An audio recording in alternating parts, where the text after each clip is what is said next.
تمام سننے والوں کی خدمت میں آداب دوستو. پاکستان آرمی کی بیک گراؤنڈ پالیسی زندہ باد. عدالتوں کی جرت اور عدالتوں کی استقامت زندہ باد.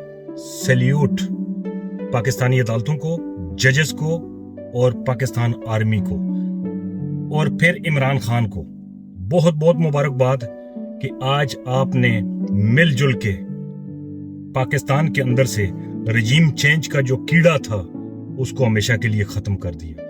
رجیم چینج کا جو سب سے زیادہ جس کو فائدہ ہونا تھا اسے آپ نے اٹھا کے ٹیشو پیپر کی طرف باہر پھینک دیا. وہ یہ سوچ رہا تھا کہ اسے 3 سال کی ایکسٹینشن ملے گی، وہ یہ سوچ رہا تھا کہ وہ اگلے 3 سال حکمرانی کرے گا، وہ یہ سوچ رہا تھا کہ جنرل رحیل شریف جہاں پہ موجود ہے وہ اس لیول تک جائے گا، اور اس نے پاکستان کی ستیہ ناش کرنے میں کوئی کسر نہیں اٹھا رکھی. صحافیوں پر جتنا تشدد ہوا ان سب کی بیک گراؤنڈ پہ صرف ایک شخص تھا، کوئی اور نہیں تھا. اور آج آپ کو پتہ چل جانا چاہیے کہ رجیم چینج کا اصل بینیفیشری کون تھا.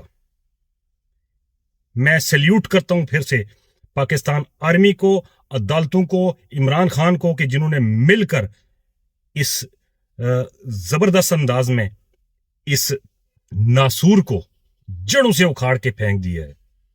پاکستان آرمی زندہ باد، پاکستان پائندہ باد.